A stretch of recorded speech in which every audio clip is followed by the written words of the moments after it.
I died on a Tuesday. Not metaphorically. Not in the poetic sense. I died, and I know this because I remember the moment my heart stopped. It was 6:43 p.m., October 14th, in a stretch of highway just outside Flagstaff, Arizona. I was driving west on I-40, trying to beat the early fall dusk, when it hit me, the silent, invisible fist right in the center of my chest. One moment I was squinting at the road, sipping lukewarm coffee from a gas station paper cup, and the next, nothing. But before the nothing truly set in, there was something. A pause, like the world took a deep breath and forgot to exhale. My hands let go of the wheel, my vision narrowed into a tunnel, and I had a split-second thought, not about my kids, or my ex-wife, or even the mistakes I'd made. No. I remember thinking, I never really prayed. And then silence. Not darkness. Silence. They say when you die, you float above your body. That didn't happen. I wasn't floating, I was falling, but not downward. Not in any direction that makes sense. It was more like I was being pulled inward, into myself, or perhaps into a space that had been waiting for me all along. Everything felt weightless but saturated, heavy with presence. The air, if you could call it that, shimmered with motion, like heat waves rising off asphalt. Except there was no heat.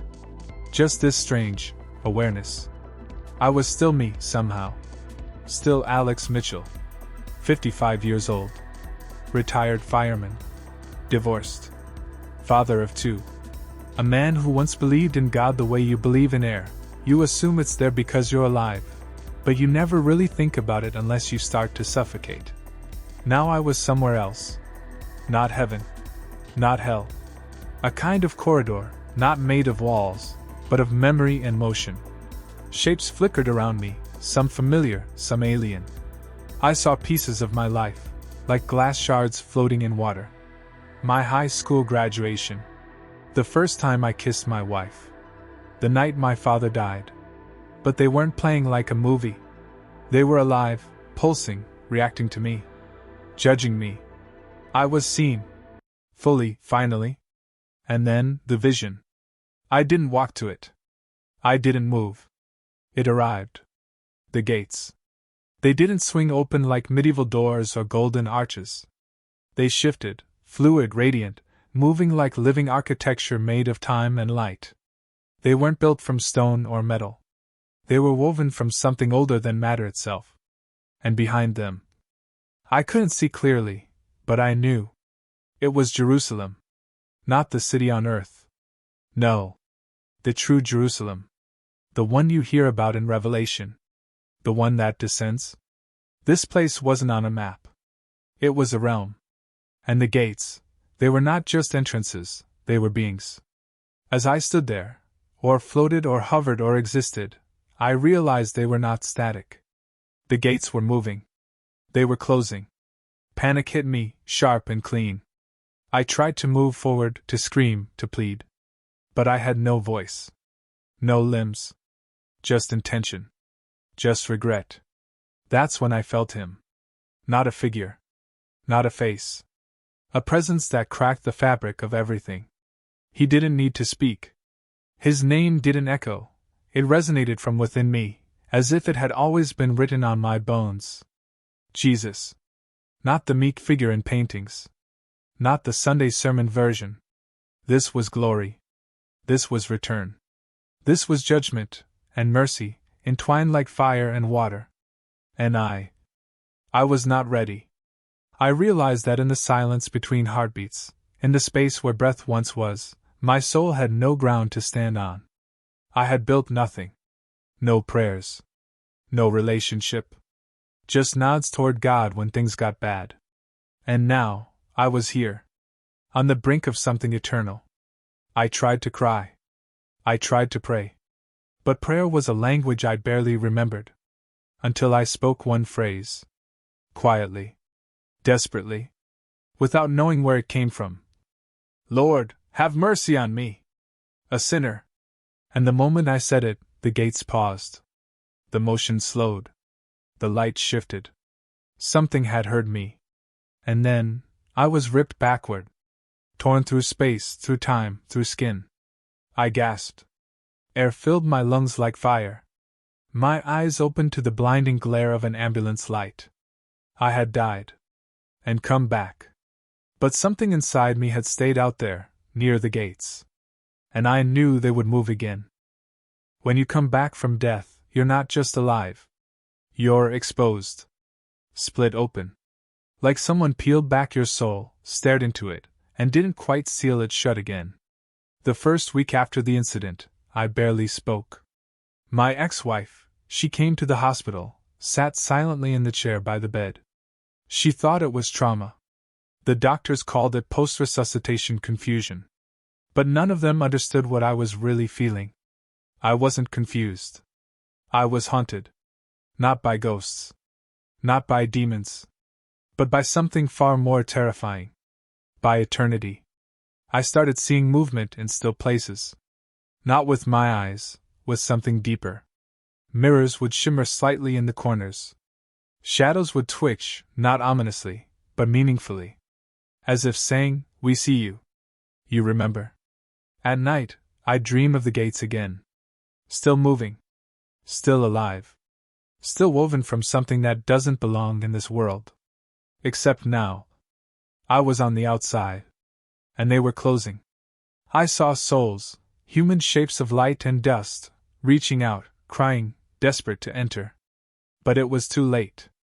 Not because God rejected them, but because they had spent a lifetime rejecting Him. And I watched, not as a judge, not as a saint, but as a man who barely made it through, by grace alone. Something changed in me. I couldn't go back to normal. The world felt thin now, like paper stretched over fire. The shows I used to binge? Hollow. My old friends' conversations? Static noise. Even laughter felt different, either sacred or mocking. The eternal had left a residue on me.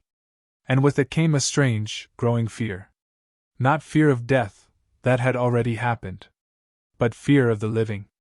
Fear of wasting time. Fear of praying too late. So I began to pray. Not eloquently. Not with fancy words. Just raw, ugly prayers that sounded more like begging. God, I don't know what I'm doing. But I'm here. I remember you. Don't leave me. And someone, responded. Not with visions. With presence. The air would thicken. The room would tilt. A silence deeper than silence would press against me, and I'd tremble, not in fear, but in reverence. It wasn't peaceful. It was holy. And holiness is terrifying, when you know you're unclean. Then, one night, I saw them again. The gates of Jerusalem. Only this time, they weren't in front of me. They were behind me. And I was standing in darkness. Not hell. Not flames. Just a realm where God was absent. I heard voices. Thousands. Millions. Pleading. Bargaining. Praying even. But their prayers had no weight. Because they weren't born of love. They were born of fear. And fear alone doesn't open the gates. I turned, trying to run. Trying to reach the light. But I couldn't move. Then I heard a whisper. Not from around me. From within. They had time. So do you. But not forever. And I woke up. Since then, the gates haven't come back.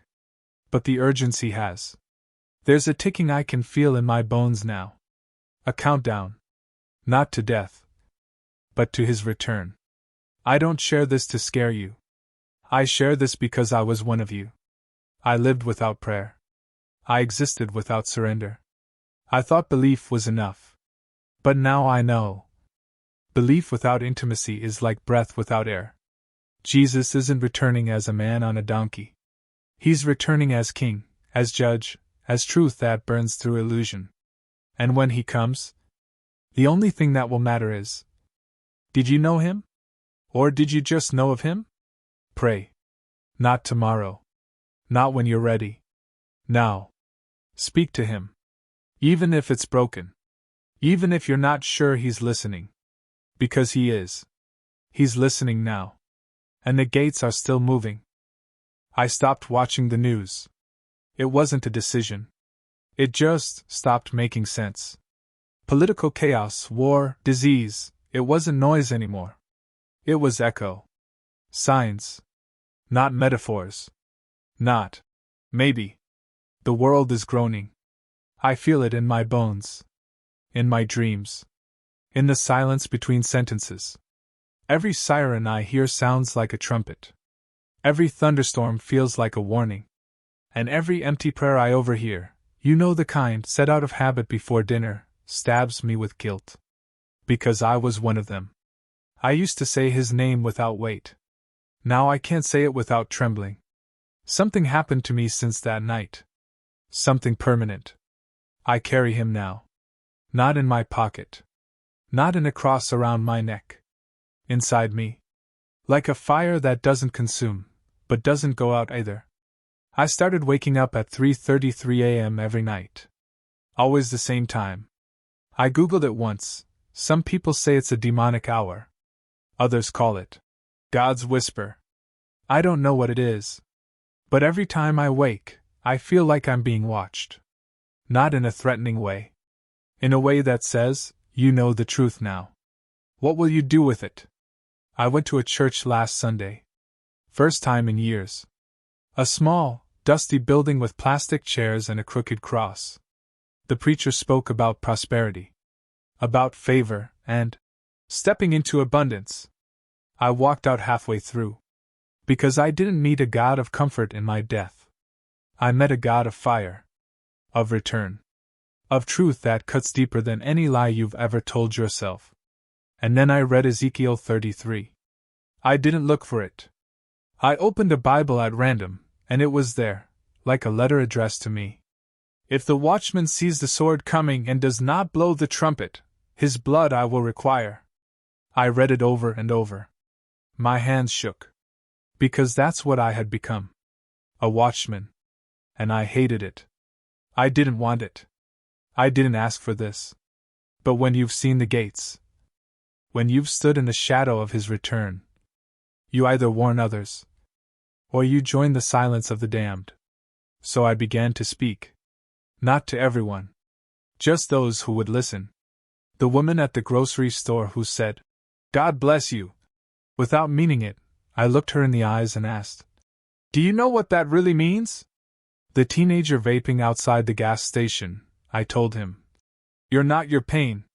You were made for more. Jesus is coming. Some laughed. Some cursed. One man cried. But every time I spoke, the fire inside me pulsed, like I was aligned with something greater. Like I wasn't alone. I still have nightmares. But they're not about death anymore. They're about delay. About souls who wait too long. About churches full of people who clap their hands but keep their hearts closed. And in every dream, the gates of Jerusalem move a little more. Closer. Heavier. Final. You don't have to believe me. I'm not trying to scare you. I'm trying to warn you. Because I almost missed it. And if I hadn't cried out in that final moment, if I hadn't whispered the name of Jesus through the thin veil between life and death, I would be on the outside. Forever. So listen to me. Please. You still have breath. You still have time. But you don't have forever. Return to him. Not as a ritual. Not as a last resort. But because you've been seen. Because he's still calling. Because the gates are still moving. Lord Jesus, have mercy on me. Start there. That's enough. There's a difference between knowing the name, Jesus, and uttering it in the presence of eternity. When I was dying, it wasn't just a name. It wasn't a word. It was a cry. A sword. A lifeline thrown into the void. And it worked. That name saved me. But I didn't understand why, not then. Now I do. Now I can barely say it aloud without my whole body trembling. I used to hear people say, Jesus, casually. Like he was their buddy. A cool guy. A forgiving friend. A mascot for modern spirituality. But the Jesus I met. He is not tame. He is not safe. He is fire. And his name is not a label. It is a doorway. When you speak it with sincerity, something opens. Not always peacefully, but always truthfully. And once you open that door, there's no turning back. One night, I sat alone in my garage. Just me, the dark, and my guilt. I hadn't prayed all day. I'd spent the afternoon angry at a stranger online. I'd watched old videos I knew I shouldn't. I felt filthy again. Like I'd ruined everything. And then I whispered it, not as a command, not as tradition. Just softly broken. Jesus. The lights flickered. I kid you not, the entire room felt like it inhaled. Something entered. Something holy. I fell off my chair. Not because I was trying to be dramatic. My knees gave out. There was a pressure in the air, like the roof was about to split open. And at the same time, a warmth. A presence that knew everything I'd done. And didn't flinch. It didn't excuse me. It didn't flatter me. But it didn't leave. And I felt it again. The name burns. But it also cleanses. I've met people since who say the name with empty lips. And I want to scream. Not in judgment. In anguish. They don't know. They're playing with lightning they've never seen strike. But I can't force them to believe. All I can do is carry the truth like a torch. Like a man who touched the veil and lived to tell the story. And here's the truth. You can't say his name. And remain the same. Not if you mean it. Not if you say it like your soul is on the line. Because it is. Mine was. I've started to say it daily now. Sometimes 20, 30 times. Not as a chant. Not to earn anything. Just to stay awake. To remember. To hold on. Jesus. Not as a magic word. But as a returning home. Because every time I say it, I remember the gates. The fire. The returning king. And every time I say it, I feel the fear, and the comfort, of being fully known. If you've read this far, I want to tell you something. You're not reading by accident. You're being called. Not by me. By him. Say his name. Try it. Not to test it. Not to feel something. Just to answer. Even if you whisper. Even if you're not sure. Jesus, save me. Jesus, I want to know you. Jesus, I'm afraid. He hears it all. And he will come.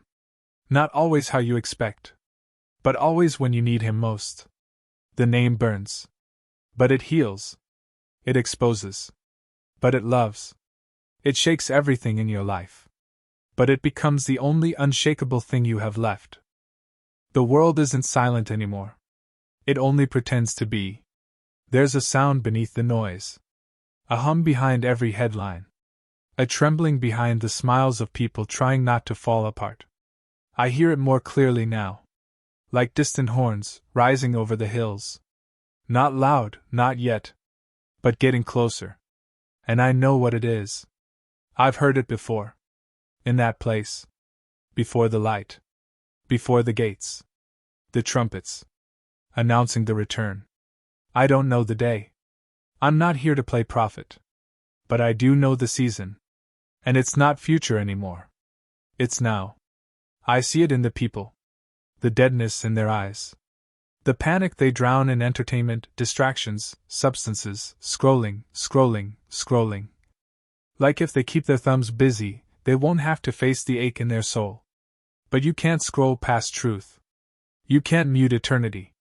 And when the silence finally breaks, when the trumpet finally sounds, it will be too late to react. You'll either already know him, or you won't. I had a dream 2 nights ago. One of the worst. Or maybe, one of the clearest. I was standing on a wide field. People were scattered everywhere, some laughing, some crying, some frozen in place. Above us, the sky split. But it wasn't stars I saw. It was him. Not gentle. Not silent. But radiant, roaring like 1,000 oceans. Eyes like fire. Cloaked in light too heavy for this world. And then, a sound. A trumpet. Not made of brass. Not of human design. But eternal. And when it blew, I saw people fall to their knees. Others ran. But there was nowhere to go. And I stood in the middle, knowing one thing for certain. Everything was decided before that sound. When I woke up, I couldn't breathe. But I remembered the name. I whispered it, barely. Jesus. And peace returned. Not ease. Not comfort. But the peace that comes when you know you're not alone. So now I live as a man with very little time. Not because I'm dying. But because this age is. Every moment feels holy now. Even brushing my teeth. Even standing in line. Because any second, the skies could break. And the only question will be, did you know him? Or did you just know his name? If you're still reading, I need to say this clearly. You are being pursued. Not with judgment. With mercy. This story isn't mine anymore. It's yours. You've been warned. But more than that. You've been invited. He's real. He's coming. And his trumpet is already echoing in the silence of your heart. So don't wait. Don't gamble with eternity. Don't play games with the one who made you. Cry out. Right now. Not in fear. But in surrender. Jesus, I want to know you. Jesus, I give you everything. Jesus, come into my life and change me. Because the trumpet will sound. And the gates will close. And the judge will return. With fire in his eyes and mercy for those who knew him. Final note. This isn't a story about death. It's a story about awakening. And now, you are awake.